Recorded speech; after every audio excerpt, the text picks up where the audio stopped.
Olá, estamos aqui com o cineasta. Pedro Freire. Olá, gente. Obrigado por me chamar. Muito feliz de estar aqui com vocês.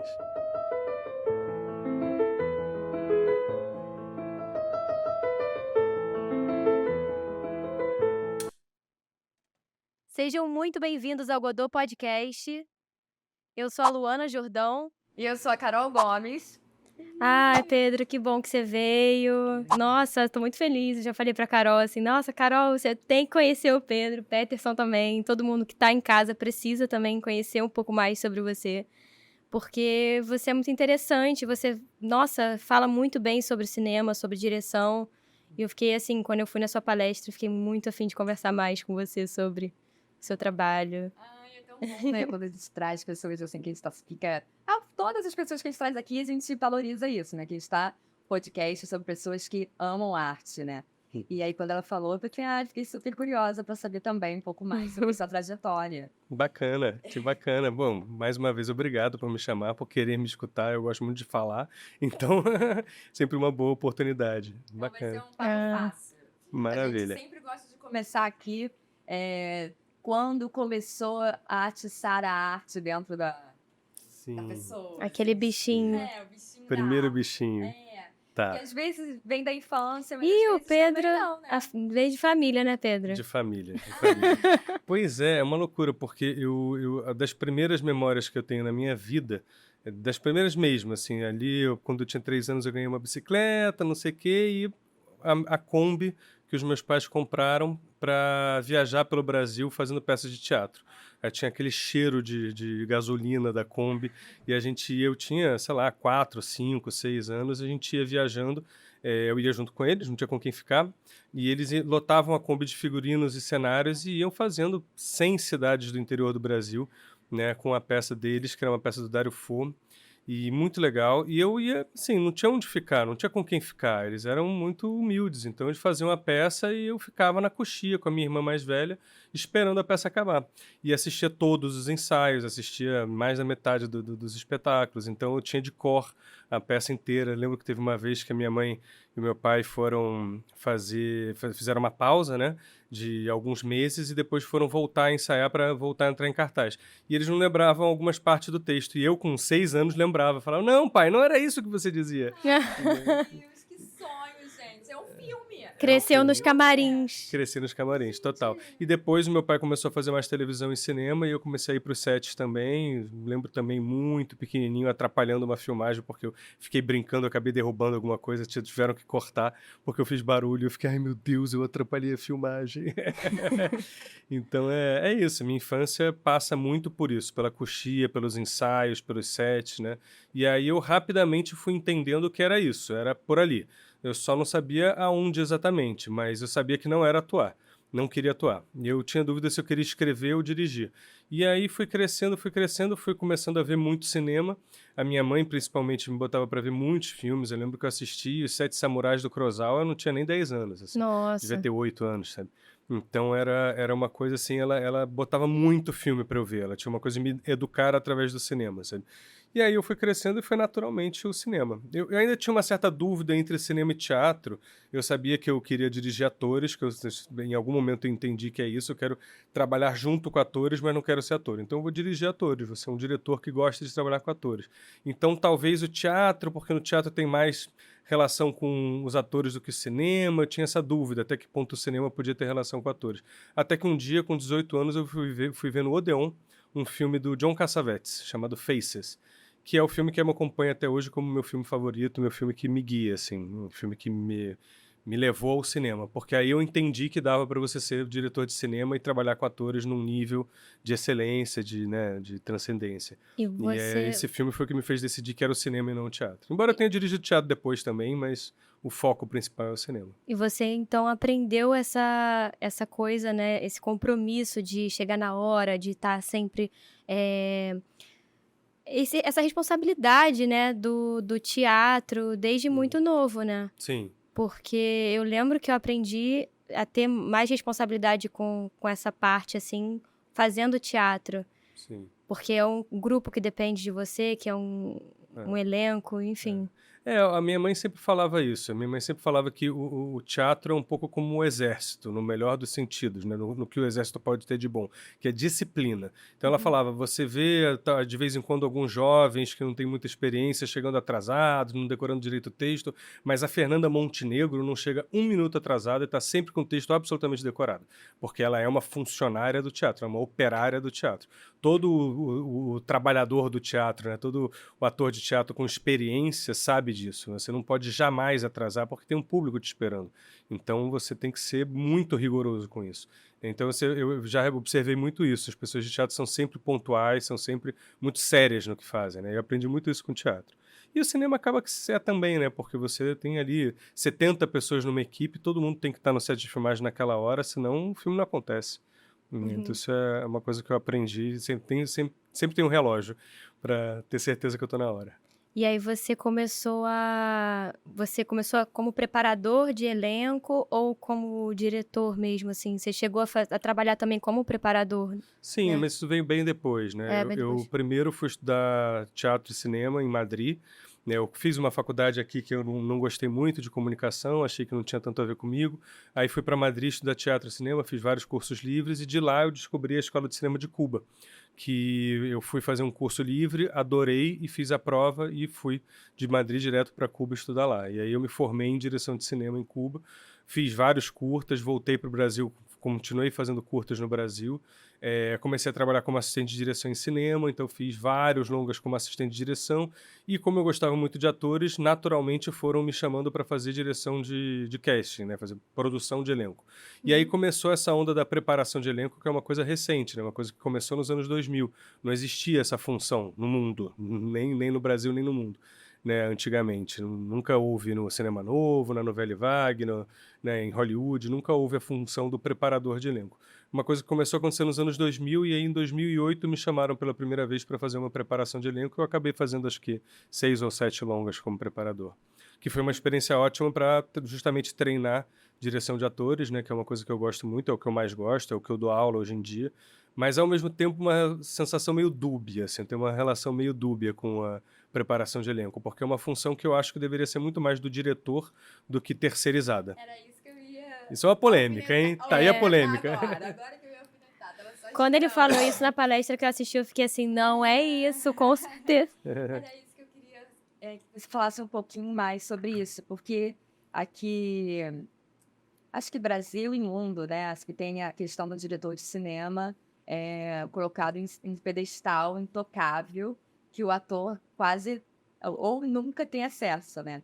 É aquela posição que a gente vê no nosso imaginário e às vezes na realidade do cara que fica lá na cabaninha, fechado, só olhando o monitor e não tem muito esse contato com o ator, né? Uhum. E às vezes o próprio ator, que às vezes não tem nenhum um personagem grande, fica meio vendido, fica meio com uma sensação de.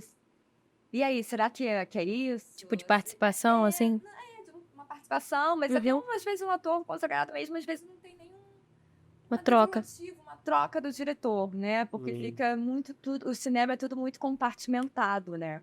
Então, queria que você falasse um pouquinho Sim. sobre essa ideia. Eu acho que tem o que você diz ressoa para mim. Eu já ouvi muitos atores reclamando, fazendo esse tipo de reclamação, né, de diretores que não dão muita atenção para o ator. Acho que isso é um assunto enorme que a gente pode falar, poderia falar só o podcast inteiro só sobre isso, porque acho que tem uma questão de formação, falta de formação de diretor de atores, de direção de atores no Brasil, principalmente. Eu acho que se você vai para a NYU, você vai para a Escola de Cinema de Cuba, as grandes escolas de cinema do mundo, você tem muita carga de direção de atores. A Escola de Cinema de Cuba é talvez a escola que mais dá aula de direção de atores no mundo. Entendeu? A NYU também, nos Estados Unidos, dá muita importância à direção de atores. Então, eu acho que isso é um fenômeno um pouco mais brasileiro. Eu acho que aqui a gente tem um problema sério de falta de formação de direção de atores. Acho que não por acaso é o país que inventou essa figura do preparador de elenco para apoiar um diretor que muitas vezes não tem muito essa... Eu já conheci diretores que tinham medo de falar com os atores, falando, vai lá, fala você, eu não quero nem chegar perto, entendeu? Literalmente falava, eu tenho medo de ator, sabe? Como se o ator fosse morder, uma coisa louca.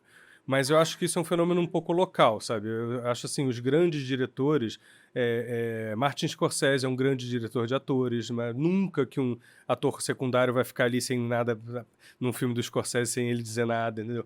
O Kubrick era um grande diretor de atores, no nosso cinema, Joaquim Pedro era um grande diretor de atores, você viu? Qualquer filme do Joaquim Pedro, os atores estão excelentes, super bem dirigidos, e não tinha preparação de elenco. Então, acho que isso é uma questão de formação, principalmente. Muito por isso, eu muito cedo comecei a... Quanto mais eu fui estudando isso, mais cedo eu fui... Mais rápido eu fui querendo dar aula disso. Então, eu dou aula desde 2009 de direção de atores para cinema. É um pouco... Quase como que uma cruzada pessoal. Se eu pudesse, assim, ter um desejo de mudança no cinema nacional, seria que os nossos diretores aprendessem mais, estudassem mais direção de atores. Que todos os nossos diretores lessem Stanislavski, Judith Weston e fossem correr um pouco atrás, fazer assistência de direção de uma peça, fazer um curso de atuação para se colocar na loucura ali e ver como é que é, sabe? Se relacionassem mais com isso, porque é tão importante. O que a gente filma quase sempre são atores, né? Você não tem filme sobre árvore, você tem filme sobre pessoas, entendeu? Então, são sempre atores na frente de uma câmera. Você não vai se comunicar com eles? É uma loucura. Sim. É muito triste. Existe curso de direção aqui no Brasil, tipo, sem precisar passar pela faculdade em si de cinema? Ou, tipo, tem algum curso que é só, assim... Curso de tipo voltado... profissionalizante? Voltado só pra... Tem a AIC em São Paulo. Tem alguns cursos em São Paulo. No Rio tinha a Darcy Ribeiro e a AIC do Rio. As duas fecharam, infelizmente. Uma pena, uma tristeza. Eu dava aula nas duas. Lutaram, mas ali houve uma força muito grande contra, né? Eu acho que tem... eu acho que tem uma coisa de que o pessoal do cinema, via de regra, acaba sendo quase sempre muito de esquerda, né? E o cinema acaba, né, dando uma visibilidade para pautas da esquerda fora do Brasil. Né? Você vê, por exemplo, o Povo do Aquários, o Kleber Mendonça Filho, com cartazes no Festival de Cannes, na competição oficial do Festival de Cannes, enfim. Vários filmes que vão para fora e fazem discursos e tal. Então, acho que quando a direita ganha o poder, existe uma certa vontade sistemática de apagamento, de destruição do cinema nacional. Agora, estou muito feliz que agora a gente está voltando a ter uma atenção para o cinema, uma importância do cinema sendo reconhecida, né? Um respiro, né? Pra gente começar a voltar a fazer, né? Querer botar o nosso carro para andar. E aí a gente estava falando sobre essa questão, né, do curso de direção que você falou, que você foi para Cuba para fazer. Sim. Aí você fez a faculdade lá de cinema e você ficou quanto tempo lá? Não é uma faculdade, é um curso, se fosse um curso técnico, uma especialização. Era tudo que eu queria. São 3 anos e em Cuba, que é um país muito interessante, muito peculiar, muito diferente, né? Eu fiquei, na minha época eram 2 anos, hoje em dia são 3, e eu me especializei em direção. Lá tem curso de fotografia, de edição, todas as áreas, e eu me especializei em direção, e hoje em dia eu dou aula lá. Eu estou muito feliz com isso. Desde 2017 eu me tornei professor da mesma escola onde eu me formei. Nossa, que bacana. Adoro dar aula lá, dou aula justamente de direção de atores para os alunos do 2º ano de direção. E é muito legal, porque são alunos... Online? Desculpa. Não, eu vou até lá, todo ano. Todo ano, entre janeiro e fevereiro, eu vou para lá. Vou agora de novo, já confirmaram que eu vou de novo. Sou professor titular mesmo. E a gente dá 2 semanas de aula intensiva, porque o esquema da Escola de Cuba é muito especial. Vou contar rapidamente. É o seguinte, eles...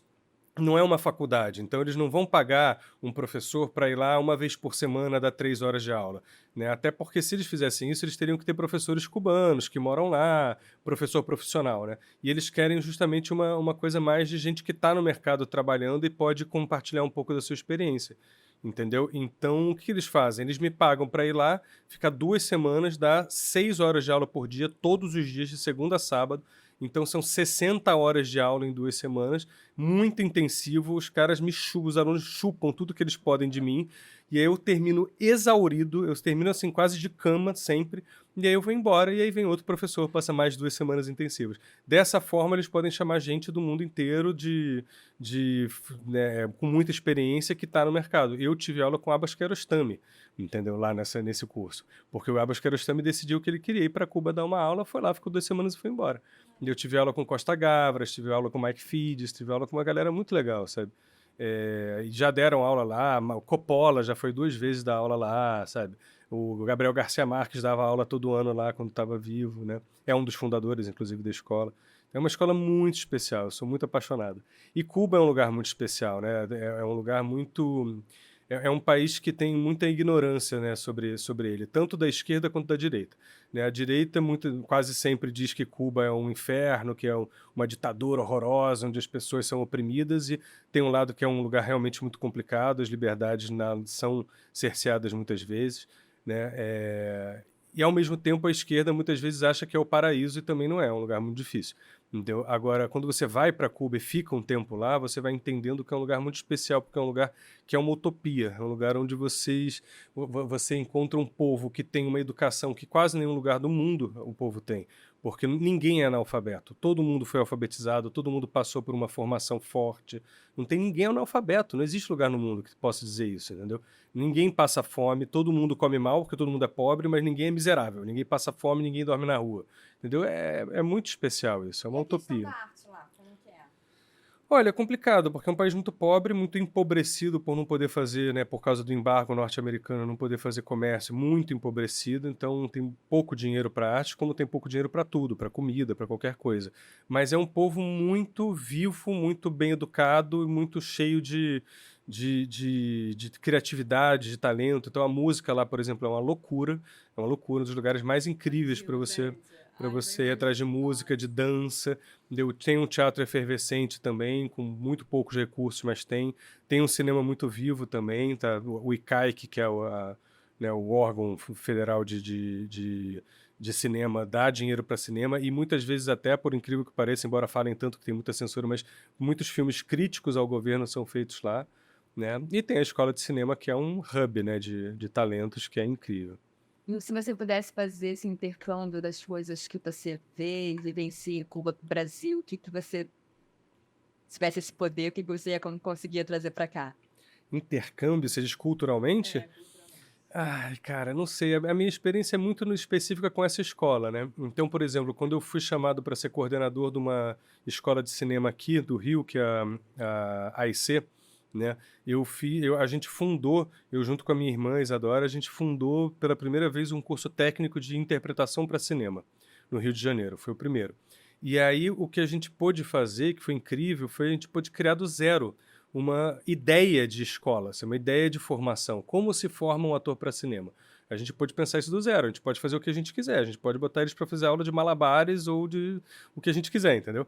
E aí a ideia que a gente teve, que eu acho que foi muito bacana, pena que durou pouco porque a escola acabou indo à falência por vários motivos, mas durante o tempo que foi feito foi muito especial, porque a gente botou atores, alunos de atuação, de interpretação para cinema, para fazer, evidentemente, muitas aulas de interpretação diretamente e aulas de corpo, de voz e tal, né? O que tem que ter é o básico para qualquer aula de interpretação, mas também história do cinema, roteiro, figurino, maquiagem e câmera. Pô, era bem completo. Bem completo. Então, um ator que tem aula de câmera, entendeu? É um ator que quando chega no set já não tá mais aquela coisa. Você vê um ator de teatro que chega no set, nunca esteve num set, fica, ai meu Deus, ai, quanta parafernália, quanta câmera, quanta gente, e fica nervoso, não entende direito o que fazer, onde se colocar, como se colocar, não estabelece uma relação com a câmera, né, bacana.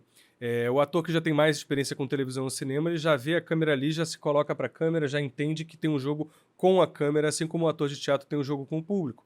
Então a gente queria dar isso. Então a gente botou os alunos de interpretação para fazer câmera, entendeu? E para ter aula de roteiro, para conseguir analisar melhor um personagem, um roteiro que vai fazer, entendeu? Vai fazer um personagem, tem que saber analisar esse personagem, né? E a gente percebeu que isso era uma falta muito grande nos alunos. Tinha mesa de leitura, vocês sentavam, marcavam, estudavam. Sim, total. E aula de roteiro mesmo, sabe, como escrever diálogos, como desenhar uma estrutura dramática, sabe? Aula de estrutura dramática, de desenho, de plot points, sabe? Para entender a lógica da coisa. Que a IC não volta pro Rio, não? Ai, tomara. A de São Paulo tá indo bem, a do Rio é que não deu muito certo. Eu fiz o Rio ficou muito empobrecido nos últimos anos. Eu fiz o curso de direção de fotografia, justamente porque eu queria entender esse por trás das câmeras para poder também me ajudar como atriz. E aí eu acabei me apaixonando e também fui para esse lado, né, por trás das câmeras, mas Nossa, era uma estrutura muito maneira. Era muito especial. Fizeram com Eu o Cleo. gostava muito de dar aula lá, uma pena que acabou. Aí fala, você foi pra Cuba, você estudou lá, e aí depois você fez o quê? Então, eu voltei, como eu falei, eu fui fazendo assistência de direção em longas, acabei trabalhando no total 17 longas-metragens, seja como assistente, diretor de casting, como preparador de elenco, como roteirista, fui me mexendo entre essas funções, basicamente, de direção e roteiro, né? E, paralelamente, fui continuando querendo ser cineasta, querendo ser diretor de cinema, que é uma coisa que demora para você conseguir se firmar no mercado como diretor, né? Então, o que eu fiz foi que eu decidi que eu ia continuar fazendo curtas, assim como eu fazia na escola. Toda vez que eu juntava um dinheiro, que eu conseguia fazer um filme, juntava um pouquinho mais de dinheiro, eu ia lá e fazia um curtinha com pouquíssimo dinheiro com amigos. E aí, assim, acabou acontecendo de um curta que eu fiz, que até acho que eu contei naquela palestra que você viu, né? Eu chamo O Teu Sorriso. Eu fiz esse curta que catapultou a minha carreira. Foi esse curta que fez a diferença, foi o divisor de águas, né? Foi aí que eu consegui começar a chamar mais a atenção dos produtores de longas-metragens, fui começando a poder trabalhar como diretor de televisão e até ganhar um pouco mais de dinheiro para poder ter um pouco mais de conforto, até para escrever o roteiro do meu longa e tal. E foi um curta muito especial, porque foi uma ideia... Posso contar rapidamente desse Claro! curta? Esse curta foi muito legal, porque eu estava num momento totalmente sem nada, estava sem emprego, estava desesperado, dividindo um apartamento com 5 pessoas, assim, sem perspectiva, não estava rolando longa para eu fazer. E eu pensei, cara, eu quero me colocar como diretor, então eu vou fazer mais um curta e esse curta vai ser especial. E aí eu tive uma ideia, né? Era a ideia, Era né? a ideia. Essa foi a ideia mais legal que eu tive até hoje, eu acho, que é uma ideia muito básica, na verdade, mas que para mim, assim, foi quando eu vi que eu tinha ali uma coisa que era um salto, que é fazer um filme romântico, né? Um casal completamente apaixonado, romântico, dentro de uma única locação de uma casa, namorando, transando, fazendo declarações de amor, só que com um detalhe, esse casal seria de idosos, eles teriam 70 anos. E aí eu pensei, porque na verdade eu pensei primeiro fazer um filme romântico qualquer. Então, tá, quem poderiam ser os atores desse filme romântico? E eu pensei, cara, eu gosto de atores, né? Então eu quero chamar os melhores atores do mundo para trabalhar. Eu quero chamar, assim, tipo, sei lá, Juliette Binoche, Marlon Brando, né? Mas assim, estamos no Brasil. Então quem seria a Juliette Binoche e o Marlon Brando no Brasil? Eu pensei, é o Paulo José e a Juliana Carneiro da Cunha. Para mim são os dois grandes atores, o Paulo era vivo, né? São os dois grandes atores do Brasil, na minha opinião. E aí eu pensei, então vou fazer com 2 idosos, então vão ser eles. E aí escrevi para eles, pensei neles, né? Escrevi pensando neles, no jeito de falar, no corpo, na voz.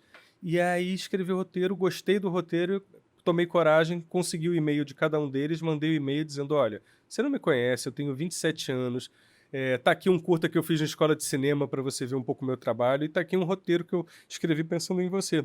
Se você topar fazer, vai ser muito legal. Pensei em você e no Paulo, e mandei pro Paulo, pensei em você e na Juliana.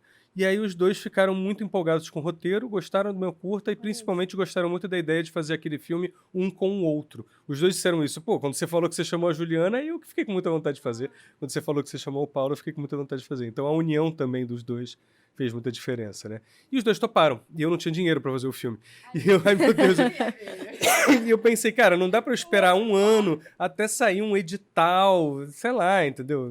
Não, eles querem fazer, estão podendo agora, por acaso eles tinham agenda no mesmo mês disponível, depois a Juliana ia entrar numa peça no Teatro de Soleil e o Paulo ia fazer um filme. Então, assim, é agora ou nunca. Eu peguei um empréstimo no banco, não tinha dinheiro para pagar esse empréstimo, eu tava, assim, desesperado, não sei como eu vou fazer. Peguei um empréstimo no banco, eu lembro que foram R$8.000, dos quais 4.000 foi a passagem Paris, Rio-Paris, para a Juliana poder vir fazer o filme, porque ela mora em Paris. Né? E aí, eu, com R$4.000 apertadinho, eu dei um jeito, fiz no apartamento do meu pai, com a minha amiga fazendo direção de arte, uma amiga fazendo fotografia, câmera emprestada de um amigo, a gente foi juntando, né? E conseguimos fazer o filme. O filme acabou entrando em Veneza, na competição oficial, que saiu matéria no jornal, com foto minha e tal, foi muito legal. Fui para Veneza com tudo pago, foi incrível, foi especial. E foi para Gramado, onde ganhou 3 prêmios, inclusive o prêmio Canal Brasil, que me deu R$10.000. Ele pagou. Pagou a minha dívida e ainda sobrou um pouquinho. Chegou no banco como? É. E aí foi muito legal, porque Conheceu Veneza. conheci Veneza, né? Foi muito especial. E aí, com esse o curta passou no Canal Brasil, passou no cinema junto com um filme do Domingos Oliveira, sabe? Então, assim, um curta que passa no cinema é muito raro, né? Foi muito especial mesmo. E aí, muita gente viu esse curta e aí começaram a me chamar para dirigir televisão. E aí, eu comecei pela primeira vez a ganhar dinheiro como diretor, porque eu ganhava dinheiro como assistente, como preparador de elenco. E eu consegui começar uma carreira de diretor na televisão e finalmente, depois de alguns anos, consegui juntar um pouco de dinheiro da televisão para parar de trabalhar para os outros e trabalhar para mim. E aí fiz o roteiro do meu primeiro longa, que eu acabo de filmar e estamos em finalização agora. O Chu, ele falou isso aqui, né? Ele falou assim, nossa, a partir do momento que eu peguei e eu produzi o meu próprio curta, foi o momento em que eu assinei e falei pro mundo assim, esse sou eu. Essa é a minha linguagem. E é bem isso, né? É isso. De emocionar você contando a história, assim, porque eu fiquei pensando, assim, a diferença é a coragem. Eu acho que esse movimento é muito raro. Então, quem consegue fazer esse movimento da coragem, do apostar no nada, né? Porque você vê que grandes obras de arte é uma aposta no nada. Você vai jogar a sua ideia sem nenhuma garantia. Total. Mas é você bancando a sua vontade, a sua energia de fazer a arte. Isso, assim, é lindo de ver, assim, porque quantos casos tem que de coisas que as pessoas, né? Eu tenho uma boa ideia, mas não tira da gaveta, não tem uma galera também que acredita no projeto do outro, né? Porque, cara, é isso também, tipo assim, pô, se tem um amigo seu que fala assim, pô, eu tenho uma ideia, vamos fazer junto, acredita na ideia do teu amigo, sabe? Faz acontecer. Tantas coisas que a gente escuta aqui, né, do festival, do Rio Web Fest, que o cara falou que lá em, sei lá, antes de 2000, pensou em internet. Você tá louco, internet, sabe? Que foi convidado e não apostou na ideia e hoje o cara é do Porta dos Fundos. É uma vida Exatamente. Não, tem que investir em alguma coisa que você acredite, né? Senão, vai investir em quê? Vai investir no que você acha que as pessoas vão esperar de você? É o que todo mundo está fazendo, entendeu? Então, eu acho isso. Acho que chega uma hora que eu entendi que eu tinha que... A mesma coisa que o Chu falou, eu acho, né? Tem uma hora que você tem que fazer alguma coisa que você acredite, que você se interesse de verdade, né? Porque é o único jeito de fazer alguma coisa que seja autêntica e, ao ser autêntica, seja diferente, né? Seja peculiar, seja, sabe, fale de você, fale para o mundo, né? Senão você... Eu lembro quando eu estava nessa fase de querer fazer um curta que me colocasse no mundo, né? Eu lembro de pensar, bom, os filmes que estão ganhando prêmios nos festivais, tem muitos filmes que estão ganhando prêmios nos festivais que tem uma certa cara de filme de festival. Então eu poderia fazer isso. Eu pensei. Comercial, né? Admito. Assim, pensei em fazer filme para ganhar prêmio em festival, entre aspas, né? Aquele filme que tem, por exemplo, ou fala de uma pobreza, de um jeito estetizado, que não sei o que não sei o que lá. Bom, se esses filmes estão ganhando festival, então talvez eu devesse fazer isso, porque é o jeito de você entrar no mercado. Mas eu senti isso tão artificial, sabe? Eu sentia que era um caô, que eu estava mentindo para mim mesmo se eu fizesse isso, né? Eu estaria mentindo para mim mesmo se eu fizesse isso. Que eu estaria fazendo uma coisa com um objetivo outro que não o de me expressar, de fazer arte, sabe? E eu, de alguma forma, minha intuição, eu acho, minha formação também, pelo que a minha mãe me deu, minha mãe me ensinou também muito, e cursos que eu fui fazendo, pessoas interessantes com quem eu fui trabalhando. Eu fui assistente do Karim Ainu, foi um cara que me ensinou muito no Céu de Sueli. Então eu acho também que essas pessoas, eu tive assim sorte de trabalhar com algumas pessoas e conhecer algumas pessoas muito centrais na minha formação, né? E grandes artistas, né? Depois eu fui trabalhar com o Rui Guerra também, escrevi um roteiro para ele. Tive um professor que é o Charles Watson, de artes plásticas, que é um gênio também, que mudou minha forma de pensar. Então acho que essas pessoas e a minha mãe foram me ensinando um pouco o que é isso, que você tem que ter um caminho seu, senão você não vai falar com ninguém. Você vai falar só o que já está sendo dito, vai ser só mais um na onda, né? E aí, mas eu acho interessante isso, que em algum momento eu cheguei a pensar, será que eu faço um filme para festival, ou então um filme comercial para ganhar dinheiro? Porque afinal eu preciso pagar as contas, preciso me colocar no mundo, né? E aí foi quase como que um momento de decisão. Não, eu não vou fazer isso. Inclusive eu fui chamado para fazer um filme comercial que eu recusei, num momento que eu estava também, mais uma vez, precisando de grana, me fui chamado para fazer Minha Mãe é uma Peça 2, como diretor. E eu pensei muito se eu deveria fazer ou não, mas muito, foi uma crise na minha vida. Falei com vários amigos, levei para análise, falei com meu pai, será que eu faço, será que eu não faço? Porque seria o meu primeiro longa, né? E seria me colocar no mercado de um jeito que até hoje eu não tenho esse lugar, né? Tipo, você fazer um filme comercial tão grande quanto era Minha Mãe é uma Peça 2, que o 1 já tinha sido muito grande, eu sabia que isso ia me colocar no mercado com tudo. Eu ia começar a ser chamado para tudo e ia ganhar muito dinheiro. Parabéns, só que não era o que eu queria. E o que eu queria era fazer filmes de arte, queria fazer filmes que eu acreditasse, filmes que eu escrevesse, que eu sentisse que eu estava me expressando. E esse seria um filme de encomenda, seria um filme que eu faria para ganhar dinheiro, e não porque eu acreditasse profundamente naquilo que estava sendo dito. Por mais legal que fosse, o Paulo Gustavo era um gênio da comédia, absolutamente não estou desmerecendo, Sim. mas não era um filme meu. E eu queria que o meu primeiro longa, pelo menos, fosse um filme meu. Eu acabei esperando muito mais anos para conseguir fazer o meu, mas fiz e estou muito feliz de ter tomado essa decisão. E hoje em dia você tem o reconhecimento, né? As pessoas já olham e já falam assim, esse é o estilo do Pedro. Então, se eu tiver um filme, né, que tenha mais ou menos a linguagem do que ele já faz, seja mais interessante, tanto para você como para a produção do filme, né? Sim, acho que sim. Acredito que sim. É isso, tem um estilo, né? Você foi reconhecido Tem por uma um coisa, estilo, né? Eu acho que o elogio mais legal que eu já tive na minha vida foi o Abbas Kiarostami que me fez, que é um diretor que, quando estava vivo, para mim era o diretor vivo mais incrível do mundo, e eu tive essa oportunidade de ter aula com ele em Cuba. E eu fiz um filme com ele como consultor, né? E ele gostou, ele falou para várias pessoas que tinha gostado, não só para mim. Fiquei muito feliz com isso. E ele me falou uma coisa que me marcou, que ele falou: eu gosto do seu trabalho porque você faz muito com muito pouco e com estilo. Nossa, esse cara me dizer isso pra mim, pronto, agora eu já posso largar essa profissão e virar contador, porque eu já consegui chegar no topo pra mim. Isso assim, foi o máximo pra mim ouvir isso, porque eu acho que tem uma coisa de uma influência grande da Escola de Cinema de Cuba, mesmo de fazer muito com muito pouco, né? Mas também de uma necessidade de cineasta latino-americano. A gente tem que aprender a fazer muito com muito pouco mesmo, né? A gente raras vezes vai ter 10 milhões para fazer um longa de arte, imagina. É só o Walter Salles. Só o Walter Salles. Só o Walter Salles. Então, é isso, a gente tem que aprender a fazer muito com muito pouco mesmo. É um pouco... A minha formação é essa, né? O meu longa Teatro, agora, né? a gente fez... O meu primeiro longa agora foi baixíssimo orçamento. A gente filmou 100 páginas de roteiro em 3 semanas, sabe? Uma loucura. É isso que eu quero que você fale um pouco agora sobre o seu longa. Sim. Como surgiu tudo desde a concepção da ideia. Caramba. Tá, vou tentar ser sintético para não tomar tempo demais. Mas é o seguinte, se chama Malu.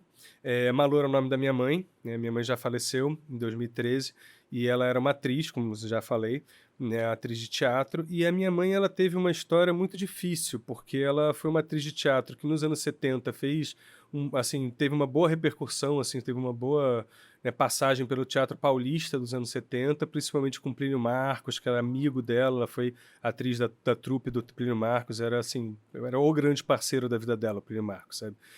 Mas trabalhou também com o Zé Celso, fez o Hair, né, substituiu Sônia Braga no Hair, entendeu? Então, assim, ela teve uma passagem muito bacana pelo teatro de São Paulo dos anos 70 e, assim, conheceu toda aquela galera, conheceu Tom Jobim, conheceu Glauber Rocha, conheceu Joaquim Pedro. Ela estava, assim, tipo, na efervescência cultural dos anos 70. E aí os anos 80 chegaram com aquela decadência total do teatro e do cinema brasileiros. Ela acabou vindo para o Rio de Janeiro, de São Paulo, veio para o Rio de Janeiro para tentar a televisão, porque era como ela poderia pagar as contas, agora com 2 filhos e tal. Não conseguiu muita entrada na televisão, fez uma novela ou outra, mas não conseguiu muito um sucesso e ficou muitos e muitos anos desempregada, morando numa favela, no Recreio dos Bandeirantes, e onde eu morei com ela uma época, e muito assim largada, muito sem perspectiva, sabe? De repente uma mulher de 50 anos, né? Ser uma atriz de 50 anos já era muito complicado nessa época, ainda é, mas acho que cada vez menos, né? A gente tem se aberto cada vez mais para novas possibilidades de protagonistas, sejam negros, mulheres de outras idades, enfim. A gente finalmente, né? A gente, Os padrões já aos estão deuses, mudando. os padrões estão mudando, né? Isso é assim, mas nos anos 80, 90, até início dos 2000, ser uma mulher de 50 anos que já não é, né, uma Glória Pires da vida, era muito complicado, entendeu? Então ela não tinha emprego e ficou muito ferrada, muito deprimida. E a mãe dela, que também não tinha onde morar, foi morar com ela tinha uma relação muito difícil comigo e com a minha irmã também. Era uma pessoa muito conturbada. E eu resolvi fazer um filme sobre isso, sobre esse momento dessa atriz brasileira, latino-americana, ferrada, sem perspectiva, sem emprego, tendo que conviver com uma mãe muito conservadora. Minha avó era extremamente racista, conservadora, era uma pessoa de direita, que adorava os militares, que desejava a volta dos militares ao poder. E, Mesmo ao mesmo sabendo tempo, que a filha era mesmo sabendo que a totalmente vida- não, o a filha- oposto, né, do que... a Malu foi presa, tomou porrada da polícia, porque fazia teatro político nos anos 70, viu vários amigos, tomarem porrada, serem torturados, serem mortos, serem exilados. Então era muito traumatizada também por isso, e eu convivendo com aquela mãe ali, e ao mesmo tempo com uma relação muito difícil com os filhos. Aí o que eu fiz foi, eu não quis me colocar no filme porque eu senti que era um pouco estranho. Se eu colocava o personagem do Pedro, como o primeiro roteiro que eu escrevi tinha o Pedro. Aí se eu botava o personagem do Pedro tratando mal a mãe, parecia que eu estava fazendo uma expiação de culpa. Se eu botava ele sendo legal com a mãe, parecia que eu estava tirando uma ondinha de bom filho. Não faz sentido isso. Mata o Pedro. Matei o Pedro e botei uma personagem fictícia, que se chama Joana, minha irmã se chama Isadora, e a Joana é uma espécie de amálgama entre a Isadora e eu. Entendeu? Então eu centralizei ali numa única mulher jovem. Então é isso, é uma relação, é uma mulher de 50 anos que está num momento muito difícil da vida dela, morando nessa casa precária, com goteiras, numa favela, que tem um passado glorioso, mas que agora está nessa situação, e tendo que conviver com uma mãe racista, preconceituosa, e com uma filha que também tem 500 problemas de relação. É um drama familiar, né? Nossa. Ai, chega a dar um suspiro aqui, porque é denso, né? Uhum. Um filme que eu fiquei, acho que você contando... Mas eu acho... aqui sem respirar, assim, tá? Eu achei Como genial. você pode ver o oposto de Minha Mãe é uma Peça 2. Mas eu achei genial, assim, você pegar a sua história, se apropriar dela, né, e fazer de uma forma que também não é tipo assim, não é um documentário, né? É uma ficção em cima do que vocês viveram, né?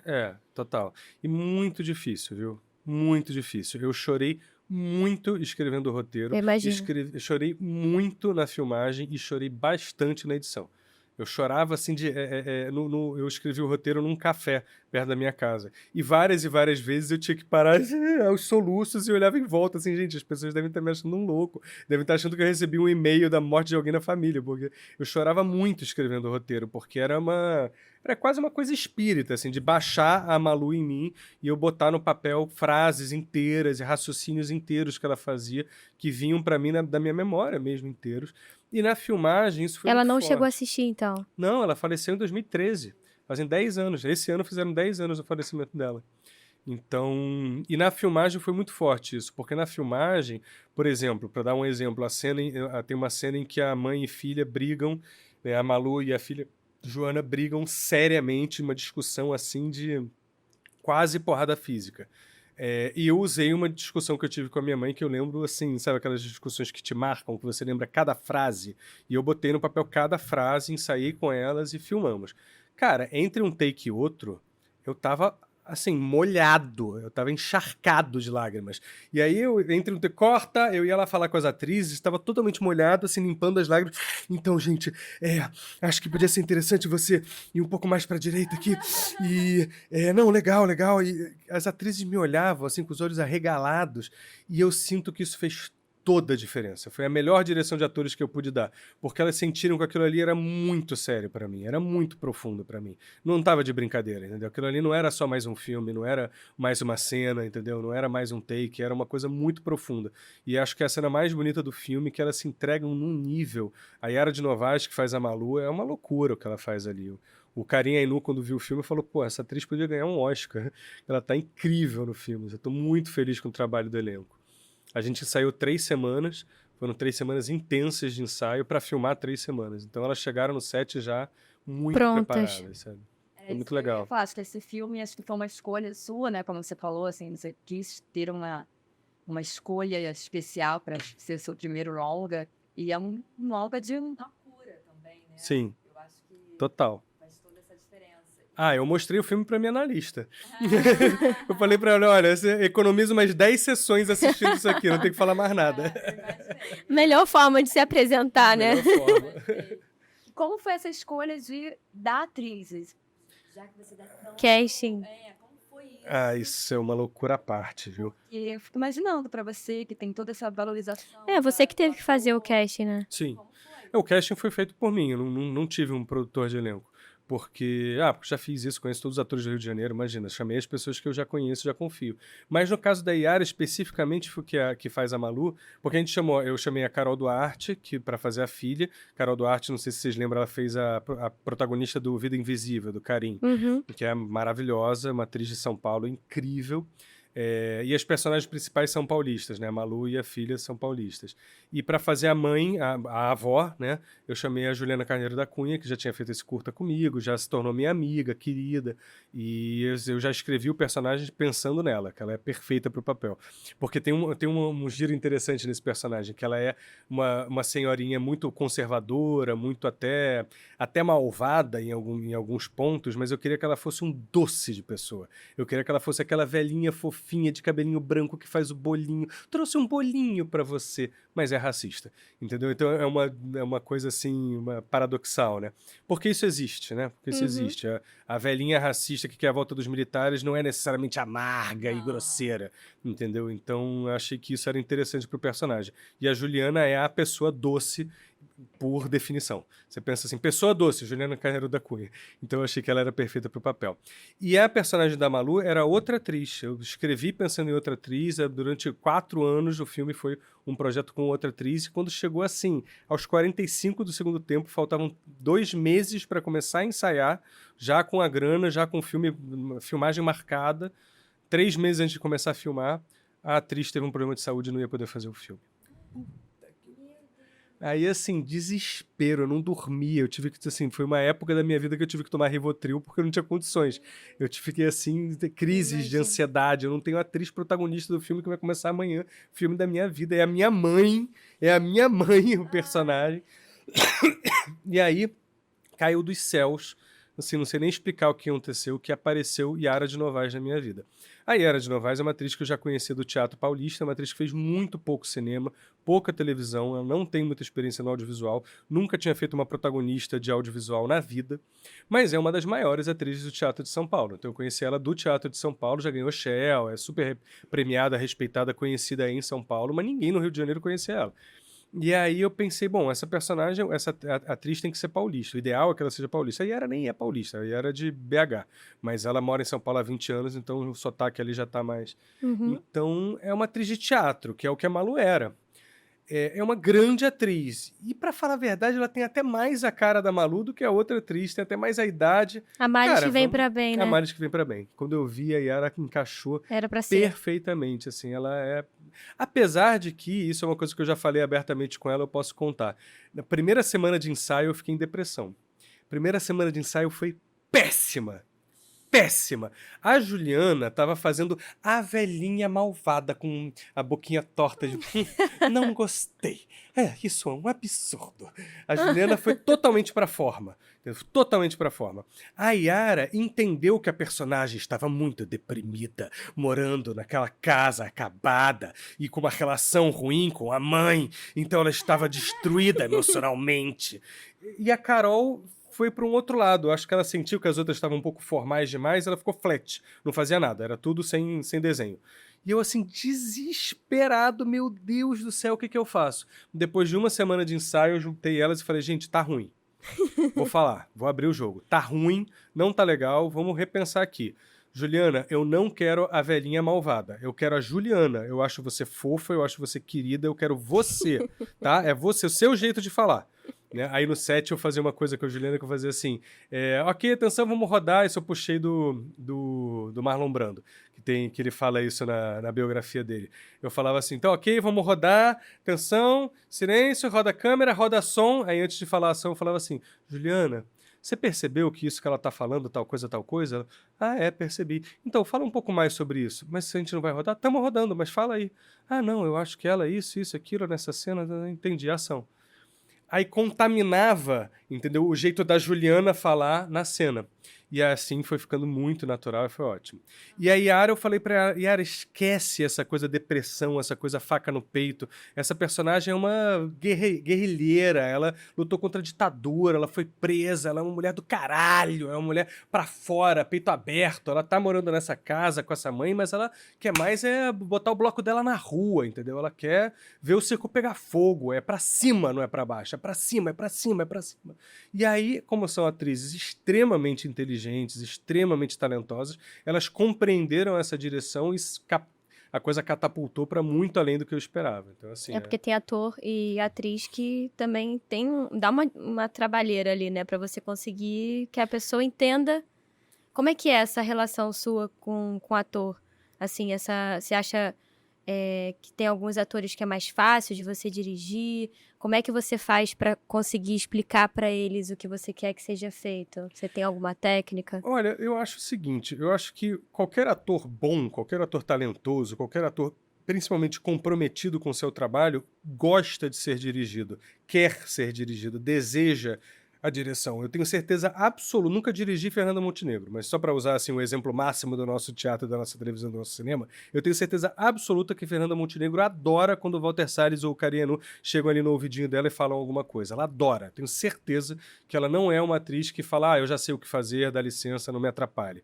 Entendeu? Porque os grandes atores querem troca. Entendeu? Não é obedecer. Existe esse preconceito de que o diretor que dirige o ator tá dando ordens e o ator tem que obedecer. Eu já vi diretores experientes falando isso. Eu não vou ficar dando ordens para André Beltrão, ela sabe o que fazer. Não é dar ordem, gente, é troca, é arte, entendeu? Até porque a colaboração. sua visão é uma visão de fora, né? Exatamente, exatamente.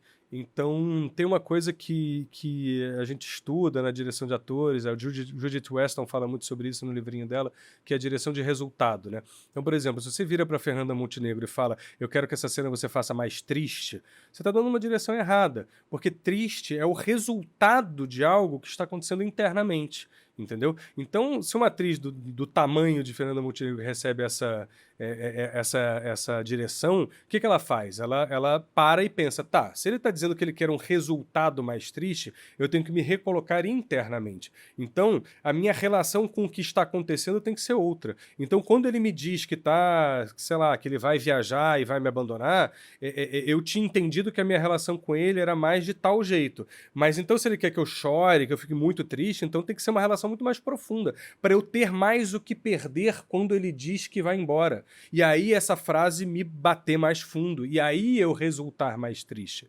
Ah, tá. Aí ela se dirige. Entendeu? Agora, se eu sou um diretor que gosta de atores, que estudou isso, que sabe que direção de resultado é a pior direção que você pode dar, né, e penso que eu gostaria que o resultado dessa cena fosse mais triste, eu posso virar para ela e dizer alguma coisa do tipo, mas você percebeu que ele é seu filho e que você nunca mais vai ver ele? Você tem uma referência de alguém que seja tão importante para você quanto ele pode ser? Você pode dar uma direção que conecte mais ela com o que está acontecendo ali profundamente, e não Stanislavski, né? superficialmente.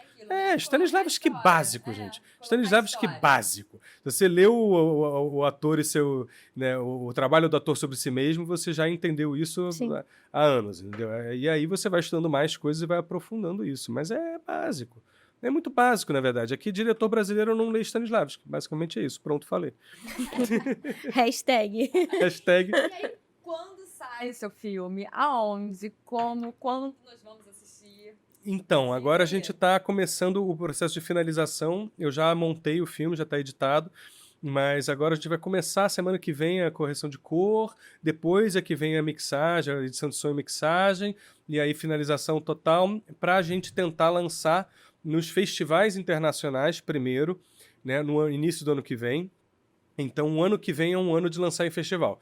Né? O sonho é a gente conseguir entrar em algum festival internacional bacana, né, no finalzinho do ano ou no início do ano que vem, para depois fazer uma recorrido por festivais legais fora do Brasil e tentar estrear no mais para o final do ano, em Gramado, Festival do Rio, Mostra de São Paulo, enfim, o que a gente conseguir. Né? Claro que isso é sonho, é muita arrogância dizer a gente vai conseguir alguma coisa. Não sei se o filme vai ter a recepção que Eu gostaria, né, que eu e nossos produtores gostaríamos, mas a gente está apostando nisso. É um filme de arte, é um filme para festival. E aí estrear no cinema mesmo, comercial, que você possa ir ver no Estação Botafogo, só finalzinho do ano que vem, quiçá início de 2025. Tem que fazer esse recorrido Você antes. vai para algum festival aí? Com certeza. Certeza. Mas falando em festival, me conta a sua visão sobre a importância dos festivais no Brasil para as pessoas que fazem cinema. É absolutamente essencial, porque é no festival que você vai ver o cinema de arte, né? É muito difícil você ver o cinema de arte no circuito. A imensa maioria dos filmes brasileiros não chega no circuito. Quando chega, chega assim, às 14h na sala X, lá num cantinho, e fica uma semana, 2 semanas no máximo em cartaz. Não tem divulgação, é muito cruel a competição com o cinema norte-americano, né? Os blockbusters todos dominam num nível que é muito pouco saudável para o cinema nacional e para o audiovisual nacional de uma maneira geral, né? Existe toda uma discussão em cima disso. Tem agora um projeto de lei de cota de tela que estava sendo super discutido, foi muito falado. Porque é isso, precisa ter. Em outros cinemas fortes, como é o cinema francês, o cinema alemão, você tem isso. Você vai na França, uma porrada de filme francês em cartaz nos cinemas grandes, tá lá Avengers, tá lá Homem-Aranha e tá lá o filme francês, a comédia francesa, comercial, o filme francês pequeno também, entendeu? Porque tem um real desejo cultural, local, nacional de estimular isso. E uma vez que você estimula isso, você vai criando cada vez filmes melhores, você vai criando cada vez mais espaço para os filmes, você vai criando um público. Então tem que ter formação de público. O termo é esse, formação de público. Se você não forma o público, você vai continuar com esse preconceito da maior parte do público brasileiro de que filme brasileiro é ruim. Não é, desculpa, mas é tão bom e tão ruim quanto qualquer filme americano. É só você abrir o catálogo da Netflix ou da Amazon, você vai ver. 95% não dá para assistir. Mas tem lá sempre aquelas pérolas, né? Pois é, a gente vai botar nos cinemas muito filme brasileiro, alguns não vão ser tão bons, mas vai ter as pérolas. E o público vai encontrar essas pérolas como encontra o filme do Karim Ainu, o filme do Kleber Mendonça Filho, o filme do Marcelo Gomes, o filme da Sandra Kogut. Tem filmes que se destacam nos cinemas, né, no mercado dos festivais, e aparece aqui e as pessoas gostam. Tem um barulho, sabe? Então a gente tem que estimular mais isso. Os cineclubes, né? Os espaços também pra gente poder expor, né? Porque não Sim, adianta você pegar, juntar uma galera, fazer uma parada maneira, escrever, né? Em Total, tudo mano. quanto é lugar, e você não Política ter pública onde... para cineclube é um negócio super importante. Porque existe muito desejo de cinema, inclusive, principalmente por parte de uma nova geração. É só vocês verem, tem um estudo de caso que dá para fazer uma tese de mestrado sobre isso, uma dissertação de mestrado sobre isso, alguém. Aliás, fica a dica. O estudo de caso sobre o que está acontecendo nesse exato momento no Estação Botafogo do Rio de Janeiro, com o Cavi Borges. Cavi veio Borges aqui? veio. Esse homem é...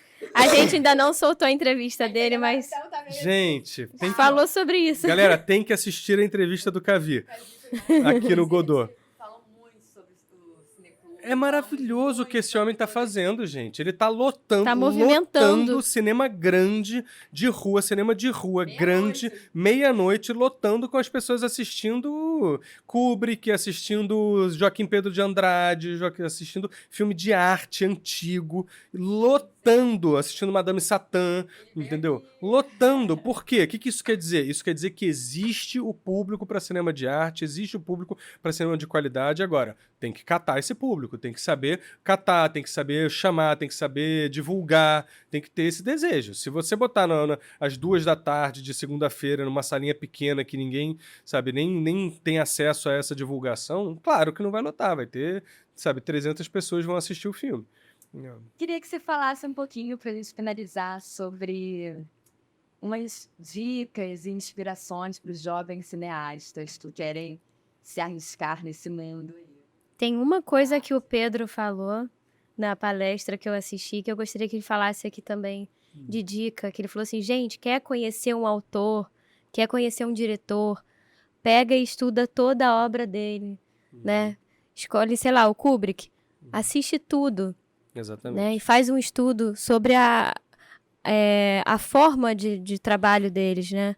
Sim. Sim. Isso foi uma coisa que eu aprendi, assim, sozinho, muito... Quer dizer, isso é uma coisa muito comum, né? Muitos cineastas, muitos cinéfilos fizeram isso na vida. De algum momento pegar e assistir todo o Kubrick, todo o Kurosawa, toda a Lucrécia Martel, assistir por bloco, né? Eu vou assistir todos os filmes desse diretor. E isso aconteceu comigo, por acaso, justamente o lugar que me ajudou muito a conseguir fazer isso foi a Cavídeo, né? Que era a locadora do Cavi, né, que era incrível, porque ele tinha justamente separado por diretores, nos DVDs todos ali por diretores. E o que aconteceu foi o seguinte, eu tinha 18 anos, entrei na faculdade de comunicação, não gostei, larguei e fiquei quase um ano, assim, tipo um semestre e meio, sem nada para fazer, a não ser estudar para o vestibular, para fazer vestibular de novo para uma outra faculdade. Aliás, não, desculpa, eu entrei na faculdade de sociologia, não gostei, e aí fiz vestibular de novo para comunicação, também não gostei, e aí fui para Madrid e para Cuba. Mas enfim, entre sociologia e comunicação, eu não tinha nada para fazer. Eu moro sozinho desde os 16 anos, ganhava uma pensão do meu pai, então não tinha naquele momento que me preocupar tanto com ganhar dinheiro. Estava num quarto e sala sem nada para fazer, pensei, bom, vou me educar cinematograficamente, vou ler livros e ver filmes. E aí o que eu fiz? Eu entrei numas, porque eu vi os meus amigos passavam 4, 5, 6 horas por dia na faculdade e tal. Falei, eu tenho que me dedicar seriamente a isso. Então eu decidi que eu ia assistir 3 longas-metragens por dia, todos os dias de segunda a sexta. Era engraçado, porque às vezes eu tava na praia com os meus amigos e falava, gente, eu vou ter que ir. Por quê? Ainda tenho 2 longas para assistir hoje. Sério? Não, é sério. E eu ia embora da praia. E eu ia assistir 3 longas por dia, todos os dias. Essa foi minha formação de cinéfilo. Entendeu? E aí eu assisti todo o Bergman, todo o Kubrick, todo o Fellini, Que todo o determinação, né? Truffaut, toda a Lucrécia Martel, toda a Claire Denis, todo mundo. Eu fui assistindo todos. Tem poucos os cineastas, assim, grandes, importantes, Tarkovsky, todo mundo. Eu assisti tudo. Tudo de todos. Entendeu? É claro que tem cineastas menores, mas tem um ou outro que faltou. Por exemplo, eu nunca assisti muito Mizoguchi. Acho que assisti 1 ou 2 filmes do Mizoguchi. É uma falta no meu currículo. Um dia eu vou parar e vou assistir todo o Mizoguchi. Mas assim, são raros, sabe? Então isso é uma coisa que eu recomendo muito aos meus alunos fazerem, é pegar um momento da vida e tirar para assistir tudo o que puderem dos grandes, né? Os clássicos, né? E aí, no segundo momento, pegar os mais contemporâneos também, evidentemente. Mas os clássicos são muito importantes. E a outra coisa que eu falei nessa palestra também, que eu acho legal, de que isso foi um salto que eu dei mais pra frente, depois da escola de cinema, inclusive, que foi o seguinte. Quando você é diretor, você vai para um set de filmagem, existe uma divisão do trabalho, né? Você vai estudar para fazer a sua filmagem, você vai estudar cenas. Né? Você tem que estudar o roteiro inteiro, pensar um pouco o desenho do roteiro, o primeiro ato, segundo ato, terceiro ato, para entender, tomar decisões do tipo, no primeiro ato eu vou usar lentes mais fechadas, no terceiro ato lentes mais abertas, porque assim você vai dando uma sensação de abrindo, sei lá, estou inventando qualquer coisa, né? Sim. Começa um pouco mais sufocante, no final você vai abrindo um pouco, dando um pouco mais de relaxamento para o olho do espectador. Então tem decisões que você tem que tomar do todo, né? O personagem começa mais constrangido, termina mais extrovertido, como que isso vai afetar o figurino, tem várias decisões que você tem que tomar que são do todo do roteiro. Mas vai ter uma hora que você vai ter que ir pro set e vai ter que dirigir a cena 37. Entendeu? Hoje é a cena 37 antes do almoço, a cena 43 e a cena 52 depois do almoço. Então eu tenho 3 cenas para dirigir hoje. Então eu tenho que decupar essas cenas, tenho que pensar essas cenas, tenho que entender como dirigir essas cenas, onde botar a câmera em cada momento de cada uma dessas cenas. Como vai estar a energia de cena, né? Como que vai estar a crescente. Exatamente, tudo, né? O desenho, seja da direção de atores, seja da mise-en-scène, seja da decupagem. Assim, acho que tem essa divisão entre esse tripé, né? A decupagem, que é onde a câmera vai, com que lente em cada momento, né? Qual o movimento da câmera, qual a posição de câmera, qual o enquadramento, é decupagem. A mise-en-scène, que é a encenação, o blocking em inglês, que é o que os atores fazem com os corpos deles. Eles vão estar de pé, vão estar sentados, vão levantar, vão dar até ali, vão parar, né? Vão se abraçar, vão sentar. Então a mise-en-scène é muito importante também e a câmera vai jogar com isso, né? A partir da mise-en-scène você pensa onde vai a câmera. E a direção de atores, que é como eles vão fazer tudo isso que eles vão fazer, como eles vão falar essas coisas e tal. O que eu sempre recomendo ter ensaio antes, mas que você, na hora, também já chega com algo ensaiado, mas você já chega com uma proposição também. Então, com tudo isso, você pode estudar. Você pode pegar, como eu peguei, por exemplo, uma cena do Era Uma Vez no Oeste, do Sérgio Leone, a segunda sequência do filme, que é quando a família toda é assassinada, e eu decupei a sequência. Vamos lá, play. Primeiro plano é um plano mais ou menos assim. Saiu do primeiro plano, volta, pause, anoto no papel. É um plano aberto em que eu vejo fora de foco, mato, em plano médio, um garoto de mais ou menos tal tamanho, não sei o que, lourinho, carregando 2 pássaros na mão direita, ele caminha da esquerda para a direita de quadro. Play, pause. Plano 2, plano fechado do pai do garoto, à esquerda de quadro, com ar à direita de quadro, descrevendo, é estudo. Descrevendo minuciosamente cada plano, cada enquadramento, cada movimento de câmera. E aí, o que acontece? Por que você acha, Luana, que os estudantes de artes plásticas vão para o museu e ficam lá horas desenhando ali a Mona Lisa, copiando os grandes clássicos? Porque eles estão dialogando com o Da Vinci, eles estão dialogando com o Renoir, eles estão dialogando com os grandes. Entendeu? Ao tentar copiar o clássico, ele está dialogando com ele. Ele está dizendo, opa, eu também sei fazer isso, ou não sei, mas estou tentando, mas estou errando. Um dia eu chego lá. E ao conseguir fazer isso ou não, ele vai desenvolvendo uma linguagem própria. É a mesma coisa. Você tem que poder dialogar com Kubrick, você tem que poder dialogar com Lucrécia Martel, você tem que poder dialogar com Karin Ainu, você tem que poder entender, entrar no que esses caras fizeram, entendeu? E dialogar com isso para poder depois fazer uma outra coisa diferente, mas de alguma forma carregada, inspirada, atravessada por esses grandes gênios que são uma inspiração, né? Nossa. Foi uma aula maravilhosa aqui. E a gente viu que, então, realmente não só basta uma ideia na cabeça, porque tem muito entre a ideia e o filme. Existe um espaço muito grande aí de estudo, de vida, de vivência, de trazer tudo isso para essa linguagem do cinema. Foi um prazer enorme.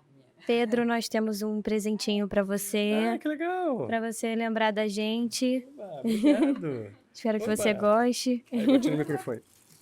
É para abrir agora? Pode abrir. Tá bom. Uau! Que isso, gente? É uma cachaça. É uma cachaça. Uau, sério? Ai, que delícia. Deixa eu sentir o cheiro.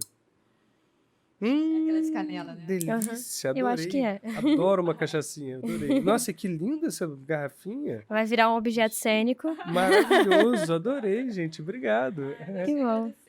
Adorei o papo. Vocês são muito simpáticas, muito gostoso conversar com vocês. Ah, viu? Obrigado, Passou viu? rapidinho. Ele tava no início assim, quanto tempo que a gente vai ficar aqui conversando? Vamos, se quiserem, a gente fica aqui mais. O papo tá ótimo. Ai, obrigada, de verdade. Obrigado a Foi uma vocês, delícia, gente. amei. Obrigada. Valeu. Obrigado mesmo. E obrigada a você que assistiu a gente até agora. Não deixe de se inscrever no canal, curtir o vídeo, mandar para os seus amigos, compartilhar para aquele amigo que você acha que deve seguir essa área de cinema, né? Que tá a fim de conhecer um pouco mais sobre essa arte. E é isso. Obrigada, gente. Obrigada. Tchauzinho.